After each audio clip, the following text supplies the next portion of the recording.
बचाओ बचाओ, बहू बहू बचाओ। ओ लीलावती, तुझे बोला था, तूने मेरी बात नहीं सुनी ना। अब तो उठ, बचा लेना मुझे, बचा ले। लीलावती पिछले कई दिनों से ऐसा ही सपना देख रही थी। वो बेहद डरी हुई थी। उसकी सास की मौत कुछ दिनों पहले हो गई थी। उसे पता था कि उसकी सास की मौत उसकी ही गलती से हुई है। उसे गलती का एहसास तो था, लेकिन वो अपनी आदत नहीं बदलना चाहती थी। अगले दिन दोपहर में जब वो बिस्तर पर लेटी हुई थी, तभी उसे कुएं के पास किसी के कपड़े धोने की आवाज आई। अरे, ये इस समय कपड़े कौन धो रहा है? ये तो खेतों पर गए हुए हैं। लीलावती उठकर कुएं के पास जाती है तो देखती है कि उसके पति सूरजमल की माँ यानी उसकी सास का भूत कपड़े धो रहा है। लीलावती को देखते ही उसकी सास हंसने लगती है। भूत! सासू माँ का भूत! तेरे सारे कपड़े धो दिए हैं बहू, मैंने सारा काम कर दिया है। लेकिन तूने मेरा काम नहीं किया, ये ठीक नहीं किया तूने। देख, तेरे कारण मैं मर गई, अब तू मरेगी। मुझे माफ कर दीजिए, मुझसे गलती हो गई। लेकिन तू गलती को अभी भी कहाँ सुधार रही है? तू बिल्कुल नहीं बदली है अभी तक। अभी भी तो तेरी वही आदत है। लीलावती और उसकी सास की कहानी शुरू होती है नयनपुर गांव से। इसी गांव में सूरजलाल नाम का एक किसान अपनी माँ के साथ रहता था। उसकी नई नई शादी हुई थी। उसकी पत्नी का नाम था लीलावती। एक सुबह, सुनती हो लीलावती, अगर सुबह सुबह तुम्हारे हाथ की चाय मिल जाए तो मेरा दिन बन जाए। हाँ, मैं तो ठहरी तुम्हारी नौकरानी, जब जो मुंह हुआ कह दिया। अरे, ये तुम क्या कह रही हो? सुनो जी, मेरे सिर में जोरों का दर्द है, आप चाय खुद से बना लीजिए, और हाँ, एक प्याली मेरे लिए भी। अब बस भी कर, तेरे चुटकुलों पर हंस हंस कर मेरा पेट फूल गया है लीलावती। हाँ हाँ, बाकी किसी और दिन, अभी बहुत देर हो गई है, घर का सारा काम पड़ा हुआ है। मेरा भी। तुम लोग भी ना, जब देखो काम काम काम करती रहती हो। अरे, तुमने वो नहीं सुना है, अजगर करे ना चाकरी, पंछी करे ना काम। दास मलूका कह गए, सबके दाता राम। तभी पीछे से उसकी सास आती है। अरे बहू, तुम्हें मैंने कहा था चूल्हे पर रखी दाल देख लेने के लिए, लेकिन तुम यहाँ गप्पे मार रही हो। देखो तो पूरी दाल जल गई। अरे जल गई तो मैं क्या करूँ?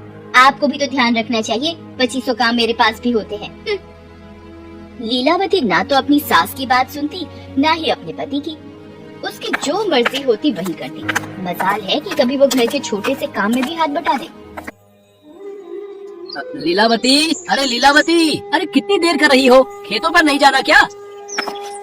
मैं क्या आपकी बैल हूँ जो हर दिन गला फाड़ते रहते हो? खेतों पर नहीं जाना क्या? अरे तुम तो बिना मतलब गुस्सा कर रही हो।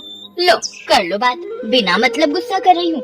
अजी, मैं आपके साथ खेतों पर आऊंगी तो खाना कौन बनाएगा? घर की साफ सफाई कौन करेगा? बोलिए बोलिए ना, मुंह में दही जम गई क्या? सूरजलाल अकेले ही खेतों पर चला गया। पूरा दिन उसने खेतों में खूब पसीना बहाया। गर्मी बहुत अधिक होने के कारण प्यास से उसका गला सूख रहा था। वो बैलों को लेकर खेत के बिल्कुल पास बने कुएं पर गया। बाल्टी से पानी निकालकर पानी पिया और बैलों को भी पानी पिलाया। फिर वही पेड़ के नीचे सुस्ताने बैठ गया। तभी दूर से उसे उसकी माँ आती हुई दिखाई दी। क्या बात है, आज भी दोपहर का खाना अम्मा ही लेकर आ रही है?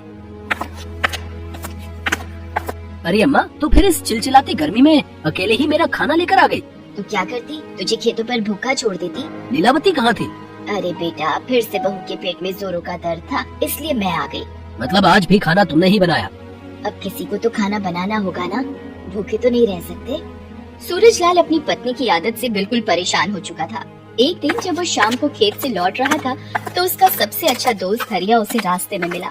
अरे सूरजलाल, बहुत दिनों बाद दिखाई दिया भाई। जब से तेरी शादी हुई है तू तो ईद का चांद हो गया। अरे क्या कहूँ हरिया, पूरा दिन खेत में काम, फिर घर पर जाकर घर का काम, बाजार का काम, थक जाता हूँ यार। अरे ऐसा क्यों? भाभी काम करने में मदद नहीं करती क्या? अरे मदद तो दूर, जब देखो जली कटी सुनाती रहती है। अभी कल की बात बताता हूँ। मैं थक कर घर गया था, बैल बेचारे भी थके हुए थे और भूख से रंभा रहे थे। लीलावती, ओ लीलावती। घर में घुसते नहीं हो कि बस गला फाड़ना शुरू कर देते हो। लीलावती लीलावती, इतना किसी भगवान का नाम लिए होते तो अभी उनके दर्शन भी हो गए होते। बोलो क्या बात है?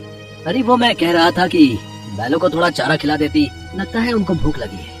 तुम आदमी हो कि क्या हो? देख नहीं रहे मेरे हाथों में मेहंदी लगी है? जाओ, जाकर तुम ही दे दो उन्हें खाना। पर तुम्हारे हाथों में मेहंदी तो मुझे दिख नहीं रही। अरे मैं मेहंदी लगाने जा ही रही थी कि तुम्हारा पोपू चालू हो गया। सूरजलाल की बात सुनकर उसका दोस्त हरिया भी उदास हो गया, लेकिन वो बेचारा भी क्या करता। उसी रात, क्या माँ जी, जब देखो आप खाने में ये घास पात बना देती हैं। मैं इंसान हूँ, कोई जानवर तो नहीं हूँ। क्यों, क्या हुआ लीलावती? खाना तो इतना स्वादिष्ट बना है। तो इसे तुम और तुम्हारी अम्मा ही बैठ कर खाओ, हमारे गले से तो ये नहीं उतरती। अगर तुम्हें मेरे हाथों का खाना पसंद नहीं तो तुम खुद ही क्यों नहीं बना लेती? हाय रे हाय, मेरे तो कर्म ही फूट गए। मेरे पति और मेरी सास देखो तो कितने जालिम हैं। उन्हें पता है कि मेरी तबीयत ठीक नहीं रहती, फिर भी उनकी फरमाइश कम नहीं होती। कभी बोलते हैं ये कर दो, कभी बोलता है वो कर दो। मैं तो अब इस घर में नहीं रहने वाली, मैं मायके चली जाऊंगी। हाँ। बहू के इस तरह मायके चले जाने की बात कहने से सूरजलाल की माँ दुखी तो बहुत हुई, फिर भी घर में कलेश ज्यादा न बढ़े इसलिए उन्होंने ही बहू से माफी मांग ली। इसके बाद तो लीलावती और भी लापरवाह हो गई। एक दिन लीलावती के सास घर वाले कुएं के पास कपड़े धो रही थी तो उसने देखा कुएं के आसपास बहुत काई जमा हो गई है, जिसके कारण वहाँ बहुत फिसलन हो गई है। वो खुद भी उस फिसलन पर गिरते गिरते बची थी। उसे डर था कि कहीं इस काई की फिसलन के कारण कोई हादसा न हो जाए। उसने बहू को ये बात बताई। अरे फिसलन हो गई है तो मैं क्या करूं? बहू देखो, मैं अब बूढ़ी हो चुकी हूँ, मेरे हाथ पैर पहले की तरह काम नहीं करते। तू तो देखती है ना, मेरी आंखों की रोशनी भी अब कमजोर हो गई है। अगर तू वो काई साफ कर दे तो? क्यों नहीं माँ जी, काई साफ कर देती हूँ, पूरा घर साफ कर देती हूँ, कपड़े भी साफ कर देती हूँ और हाँ, खाना भी बना देती हूँ। लीलावती ने अपनी सास की बात नहीं सुनी और दुर्भाग्य से उसकी सास का अंदेशा सही निकला। एक दिन वो कपड़े धोकर उसे सुखाने जा ही रही थी कि कुएं के पास जमी काई पर उसका पैर फिसल गया और उनका नियंत्रण खुद से टूट गया और वो कुएं में गिर गई। बचाओ बचाओ, बहू बहू बचाओ। ओ लीलावती, तुझे बोला था, तूने मेरी बात नहीं सुनी ना, अब तो उठ, बचा लेना मुझे।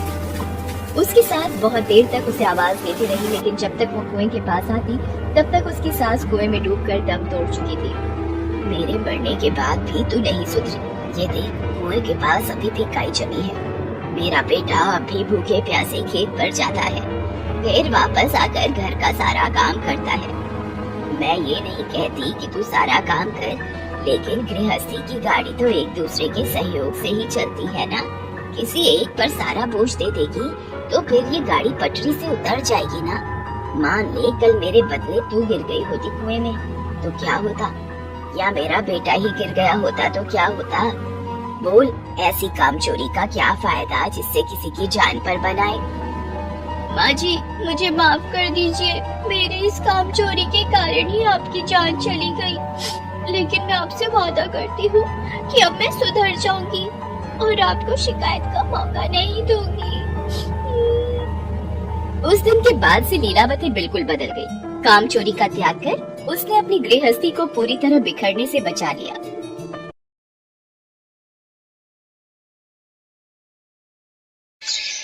अरे करिश्मा, कहाँ हो? कितनी देर लगा दी? मेरी कमीज का बटन लगा दो, मुझे ऑफिस पहुंचने में देर हो रही है। अभी सुई धागे के डिब्बे में क्या ढूंढ रही हो? मैं ये सोच रही हूँ इस बटन के साथ कौन से रंग का धागा सुंदर लगेगा। करिश्मा, मैंने सफेद रंग की कमीज पहनी है तो सफेद धागे से ही तो बटन लगाओगी। अब क्या देख रही हो? वो मैं ये सोच रही थी, इस डिब्बे में बहुत सारी सुइयां हैं, तो कौन सी सुई से बटन लगाऊं? कैसी बेवकूफ पत्नी पल्ले पड़ गई है, एक काम करने में 10 सवाल।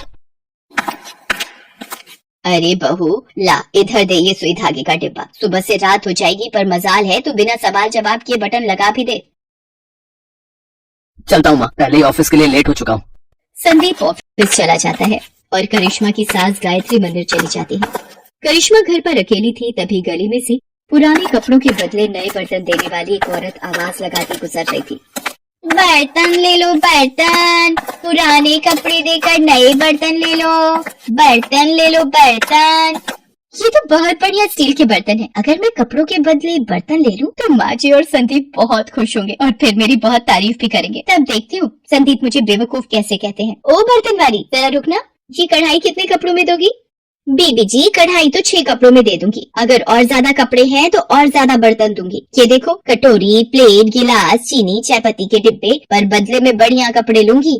हाँ हाँ, कपड़े तो मेरे पास बहुत है। तो ठीक है, तुम मुझे कपड़े दिखा दो और ये बर्तन ले जाओ। आज सुबह संदीप मुझे कह रहे थे कि वो ये कोट पैंट अब नहीं पहनेंगे। कहीं ऐसा तो नहीं कोट पैंट पुराने हो गए हो इसलिए वैसा बोला हो।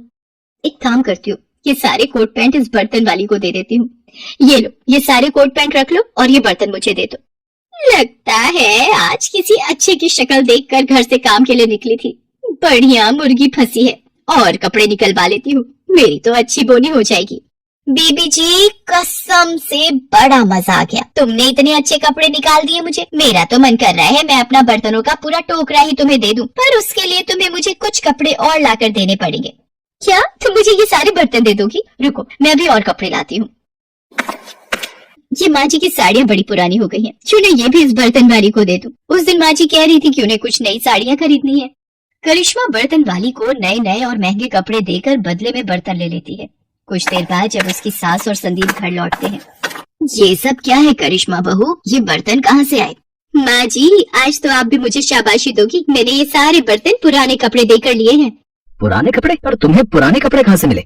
अरे वो आपके कोट पैंट कह रहे थे ना अब नहीं पहनोगे, और माँ जी आप कह रही थी ना ये साड़ियाँ पुरानी हो गई हैं नहीं लोगे, इसलिए मैंने वो सारे कपड़े उस बर्तन वाली को दे दिए। तभी तो उसने बदले में मुझे इतने सारे बर्तन दिए हैं।